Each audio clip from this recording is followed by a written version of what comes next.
Hi అండి, welcome back to my channel. నేను మీకు కల్పనానండి. ఎలా ఉన్నారండి? అందరూ బాగున్నారా? మేమైతే బాగున్నామండి. మీరు అందరూ బాగుండాలని కోరుకుంటున్నాను. ఇవాళ వీడియోలో ఏంటంటే మామిడికాయ ఊరగాయ పెడుతున్నానండి.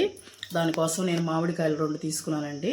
2 తీసుకొని ఈ సైజులో కట్ చేసి పెట్టేసుకున్నాను. నేను శుభ్రంగా కడుక్కోవాలండి. ముందు కడుక్కున్న తర్వాత ఆరబెట్టుకోవాలి. ఆరబెట్టుకున్న తర్వాత మనం పైన కట్ చేసుకుంటాం కదా, అదే ముచ్చుకుంటుంది కదా, అది కట్ చేసి శుభ్రంగా తుడిచేసేసి మనం ముక్కలు కట్ చేసుకుని ఈ ముక్కలు కూడా తుడుచుకోవాలండి. తుడిచి ఒక అరగంట సేపు ఫ్యాన్ కింద ఆరబెట్టేసుకోవాలి. అలా ఆరబెట్టుకున్నానండి ఇవి. ఇప్పుడు మనం ఆయిల్, వేరుశనగ నూనె అండి, తర్వాత కారం, పసుపు, సాల్టు, ఆవాలు పచ్చియేనండి పొడి చేసి పెట్టుకున్నాను నేను. మెంతులు మాత్రం వేయించి పొడి చేసుకున్నాను. మన తెల్లబాయలు మన ఇష్టం, మనకి ఎన్ని కావాలో అన్నీ ఒలిచి పెట్టేసుకున్నానండి నేను. ఇప్పుడు మనం కలుపుకున్న ఒక డీస్ తీసుకున్నానండి. దానికోసం ఇప్పుడు నేను ఎలా కలపాలనేది మీకు చూపిస్తాను. ఇప్పుడు మామిడికాయ ముక్కల్ని ఒక బౌల్లో వేసుకున్నామండి. వేసుకొని ఇప్పుడు మనం పసుపు వేసుకుందాం. పసుపు ఎక్కువ అవసరం లేదండి, ఒక 1/2 స్పూన్ వేస్తున్నాను.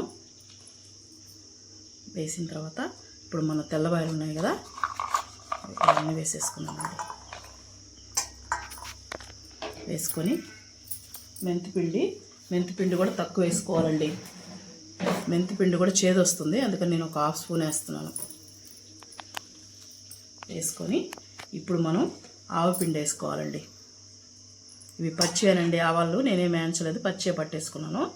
ఇదండి 1 స్పూను, 2 స్పూన్లు, 3, 4 స్పూన్లు వేసుకున్నానండి. మనకి ఆవపిండి ఎక్కువ ఉంటేనే టేస్ట్ బాగుంటుంది, అందుకోసం. కారం అయితే ఇదిగోండి స్పూన్తో చూపిస్తున్నాను నేను.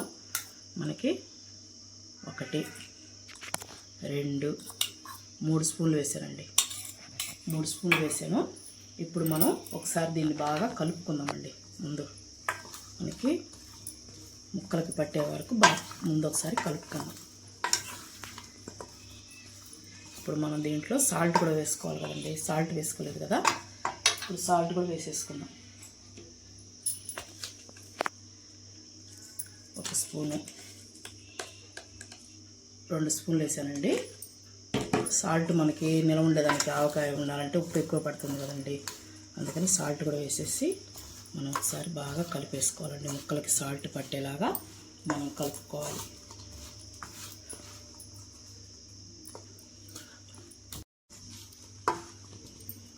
మనం చేయి కలుపుకుందాం. కొంచెం తెగిందండి, అందుకని మంట పుట్టుద్దని ఇప్పుడు దాకా స్పూన్ పెట్టాను. మనం చేతితో కలుపుకుంటేనే బాగా కలుసుద్దండి. వేసుకున్నాం కదా, ఇప్పుడు మనం ఆయిల్ అండి. మనం ఆయిల్ ఏం కాయన అవసరం లేదండి, పచ్చి ఆయిలే వేసేసుకుంటున్నాను నేను. చూడండి, ఊరగాయ పచ్చి ఆయిలే వేసుకోవాలండి. బాగా కలిపేసుకోవాలి.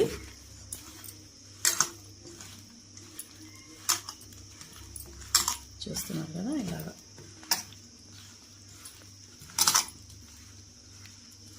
నేను పెట్టే క్వాంటిటీకి చూపించానండి నేను ఎంత వేసుకుంటున్నాను అనేది. దాన్ని బట్టి మీరు చేసుకోండి. బాగా కలుపుకోవాలండి. చూసారు కదా ఎలా ఉందో, మామిడికాయ ఊరగాయ అయితే ఎలా ఉందో చూడండి. ఇలా ఉండాలండి. మనకి ఆయిల్ ఎక్కువగానే ఉండాలి. ఊరగాయకి ఆయిల్ ఎక్కువగా ఉండింది అనుకోండి, ఉప్పు ఆయిల్ ఎక్కువగా ఉంటే బాగా ఎక్కువ నిలవ ఉంటుందండి. చూసారు కదా, మనకి ఇలా పెట్టేసుకొని మనం ఒక రోజు పెట్టేసుకున్నామంటే మనకి వాడుకోవచ్చండి. ఇంకా బాగా ఒక ముక్క మగ్గాలి అంటే 3 డేస్ తర్వాత మనం వాడేసుకోవచ్చు. ఇలా కలిపేసుకునేది ఇలా ఒక ఎయిర్టైట్ డబ్బాలో, జాడీలో కానీ పెట్టుకోవచ్చండి. ఆరబెట్టేస్తే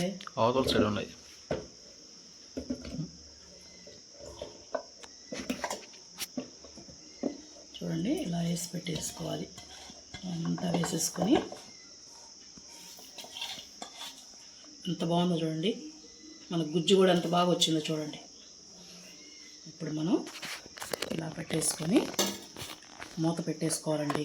మనకి ఆయిల్ బాగా తేలిపోతుంది. ఇలా పెట్టేసుకొని మనం 3 రోజుల తర్వాత వాడుకుందామండి. ఇలా మూత పెట్టేసాం, 3 రోజుల తర్వాత వాడుకోవచ్చు. ఇప్పుడు మనం దీంట్లో అన్నం వేసి చూపిస్తానండి మీకు. అన్నం కలిపి వేసుకొస్తాను నేను.